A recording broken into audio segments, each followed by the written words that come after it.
Hello बच्चा लोग, तो आप सभी खुश होंगे, मस्त होंगे, चकाचक होंगे। एक प्यारी सी कोटेशन, चलता रहूंगा पथ पर, चलने का माहिर बन जाऊंगा, या तो मंजिल मिल जाएगी या तो अच्छा मुसाफिर बन जाऊंगा। इसी प्यारी सी कोटेशन के साथ आप सभी का स्वागत है अखिल एमर्स के यूट्यूब चैनल में। आज जो मैं इस लेक्चर में कंप्लीट कराने वाला हूं वो है नंबर सिस्टम। किस किताब का? आर.एस. अग्रवाल का। इसमें क्या कोई एक्सरसाइज कराने वाले हैं? इसमें कोई एक्सरसाइज में कंप्लीट नहीं कराने वाला हूँ। ये एक्सरसाइज 1A है, सॉरी 1 है। इसमें मैं 1A नहीं स्टार्ट कर रहा हूँ, मैं आपको 1 के बारे में, नंबर सिस्टम के बारे में इंट्रोडक्शन करा रहा हूँ कि नंबर सिस्टम कहते किसे हैं। अगर आप यही सर्च करते हुए इस वीडियो तक आप पहुंचे हैं तब तो ठीक, वरना मिल गए तुक्के से। चलिए अब आते हैं नंबर सिस्टम पे।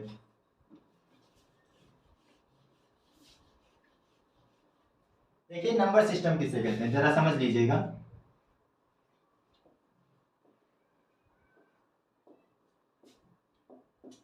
बहुत प्यार से समझेंगे। नंबर सिस्टम जब इस लेक्चर में समझ लेंगे तो अगले एक्सरसाइज से हम 1A स्टार्ट करेंगे, अगले लेक्चर से 1A। अच्छा देखिए, चैप्टर का नेम जरूर नंबर सिस्टम आपकी क्लास में दे रखा है। सच्चाई तो ये है, सिस्टम के बारे में आपकी क्लास में बताया ही नहीं इन लोगों ने।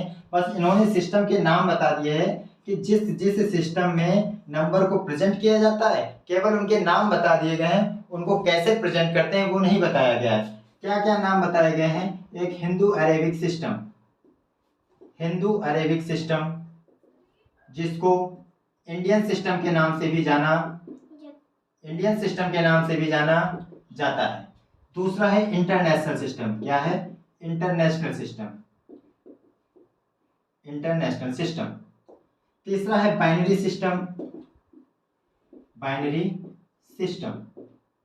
चौथे, ऐसे बहुत से ऐसे सिस्टम होते हैं जिनमें हम नंबर को प्रेजेंट करना सीखते हैं, लेकिन जो हमें अपनी क्लास में जिस सिस्टम के बारे में पढ़ना है वो है हिंदू अरेबिक सिस्टम और इंटरनेशनल सिस्टम। इन दोनों सिस्टम में भी जिसके बारे में ज्यादा पढ़ना है वो हिंदू अरेबिक सिस्टम के बारे में ज्यादा पढ़ना है, जबकि इंटरनेशनल सिस्टम के बारे में लिटिल बिट, मतलब थोड़ा बहुत पढ़ना है। बाइनरी सिस्टम हमारे कोर्स में नहीं है, इसके आगे जो भी होते होंगे हमारे कोर्स में नहीं है, जब आएंगे तब पढ़ेंगे। तो ध्यान रखिए, नंबर सिस्टम में हमें दो बातें पता चली कि सिस्टम के नाम दिए हुए हैं आपकी क्लास में, Hindu Arabic system, international system, और भी कई सिस्टम्स होते हैं। इनमें हमको ये दोनों पढ़ने हैं। अब आते हैं हम अपने नंबर के ऊपर, जरा समझिएगा नंबर पे। नंबर को समझने से पहले आप एक चीज समझिए।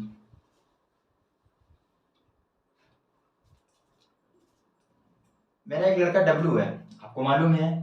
उसके पास ये जब इमोजी आया तो मेरे पास भागते भागते आया और बोला डैडी डैडी ये किस चीज का इमोजी है। हमने कहा ये किसने भेजा है? तो उसने कहा मेरी सहेली ने भेजा है। हमने कहा ये तो सैड का है, ये तो दुखी का है, व्हाट्सएप पे भेजा जाता है। फिर थोड़ी देर बाद भागते भागते आया, उसने कहा ये वाला इमोजी पर डैडी डैडी किसका है? मैंने कहा ये तो हैप्पी का है, ये खुशी का है। अच्छा तो ये सब क्या है? इमोजीज हैं। इन इमोजीज जो ये आपने देखे, ये एक तरह इसके सिंबल हैं। कैसे हैं? सिंबल है। ये किस चीज के सिंबल है? ये हमको बता रहे हैं कि सैडनेस का सिंबल है, ये हैप्पीनेस का सिंबल है। सपोज दैट मैं हाईवे पे जा रहा हूँ और उस हाईवे पे ये एक टर्निंग, ऐसा एक बैनर में बोर्ड बना हुआ है। इसका मतलब है कि अब आगे चल के क्या होना है? टर्न होना है, टर्निंग पॉइंट है ये। यहाँ पे क्या होना है? टर्निंग पॉइंट है।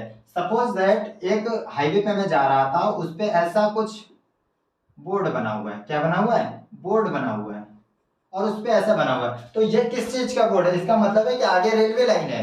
ये किस चीज का सिंबल है? आगे रेलवे लाइन है। अच्छा एक बात ध्यान करिए, जब बेटा पप्पू होता है, पप्पू कहने का मतलब है जब छोटा होता है, तो उससे कहा जाता है बेटा जब ऐसा लिखा दिख जाए तो उसे ए बोलेंगे, ए बोले। क्या वो बचपन से सीख के आता है? नहीं, उसको हम लोग इतना रटा देते हैं कि ये ए होता है, ए होता है। जब कभी भी ऐसा दिख जाए तो ये बी होता है, ऐसा दिख जाए तो सी हो जाता है। एक चीज बताइए, क्या पूरी इंग्लिश सीखने के लिए हम बिना ए से जेड आए हुए इंग्लिश सीख सकते हैं? नहीं।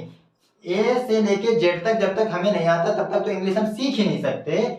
जिस प्रकार इंग्लिश में बेसिक यूनिट होती हैं, जिस प्रकार इंग्लिश में बेसिक यूनिट होती हैं, उसी प्रकार 0 1 2 3 4 5 6 7 8 9, इसी प्रकार मैथ में ये बेसिक यूनिट होती हैं। इन यूनिट के बिना कोई भी नंबर नहीं बनाया जा सकता, इन यूनिट के बिना कोई भी नंबर नहीं बनाया जा सकता। अच्छा जी, एक तरह का है तो सिंबल ही। क्या मुझे जन्म होने से पहले ही मालूम था कि ऐसा कुछ जीरो हुआ करेगा? नहीं, हमको यहाँ पे आके सिखाया गया है कि जब कोई ये अंडा दिख जाए, सॉरी अंडा नहीं है ये तो गोला है, जब कोई गोला दिख जाए तो इसे 0 कहेंगे, जब कोई डंडा दिख जाए, अंडा डंडा ओके, ये जब कोई डंडा दिख जाए तो इसे 1 कहेंगे, इसे 2 कहेंगे, ये हमारे मन में बता दिया गया है। तो ये एक तरह के क्या हैं, ये एक तरह के सिंबल हैं। तो symbol from 0 to 9 is called digit.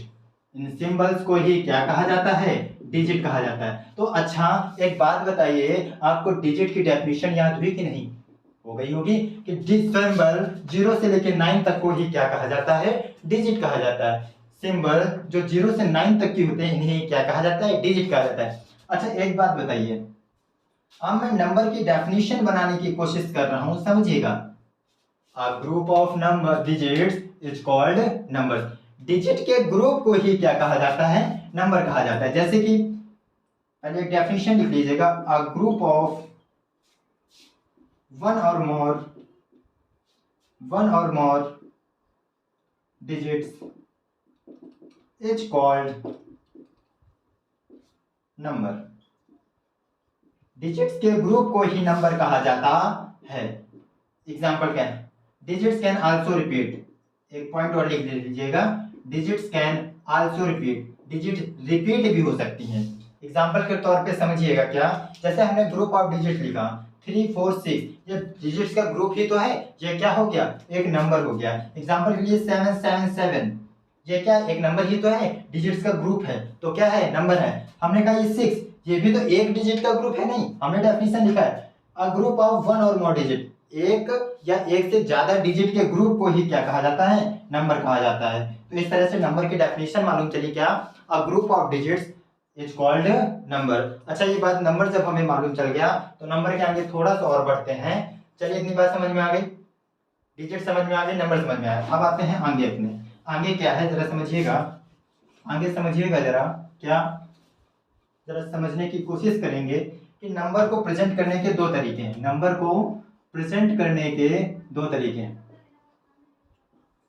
Number को प्रेजेंट करने के 2 तरीके हैं। एक मेरे यहाँ चूहा है, क्या है, चूहा है, उसका नाम हमने क्या रखा है, एलिफेंट। अच्छा उसका मैंने नाम क्यों एलिफेंट रखा है, उसका वेट जो है 5 किलो है, वो इतना भारी ऐसे ऐसे चलता है कि उसको मुझे हाथी ही कहना पड़ता है मजबूरी बस। तो चूहा जरूर है, उसका वेट 5 kg है, 5 किलो है। इसको हम 2 तरह से प्रेजेंट कर सकते हैं। एक तो हम लिख दें कि ये 5 किलो का है, दूसरा हम ऐसे भी तो लिख सकते हैं कि वो 5 kg का है। तो एक ही चूहे के वेट को, चूहे का जो वजन था उसको हमने 2 तरह से प्रेजेंट करके दिखाया। जब किसी नंबर को हम डिजिट्स के माध्यम से प्रेजेंट करते हैं तो उसे कहते हैं नोटेशन। जब किसी नंबर को डिजिट्स में प्रेजेंट किया जाता है तो उसे कहते हैं नोटेशन, और जब किसी नंबर को वर्ड्स में प्रेजेंट किया जाता है तो उसे कहते हैं न्यूमरेशन। तो समझ में आया न्यूमरेशन किसे कहते हैं और नोटेशन किसे कहते हैं। जब किसी नंबर को डिजिट्स में प्रेजेंट किया जाता है तो उसे कहते हैं नोटेशन, जब किसी नंबर को वर्ड्स में प्रेजेंट किया जाता है तो न्यूमरेशन कहते हैं। तो इसको जरा लिख लीजिएगा, प्रेजेंट इन डिजिट्स। अच्छा डिजिट्स को न्यूमरल के नाम से भी जाना जाता है, अगर न्यूमरल कहीं लिखा हो तो कंफ्यूज नहीं होना है। डिजिट्स को न्यूमरल भी कहते हैं। और प्रेजेंट इन वर्ड्स क्या कहलाता है, प्रेजेंट इन वर्ड्स।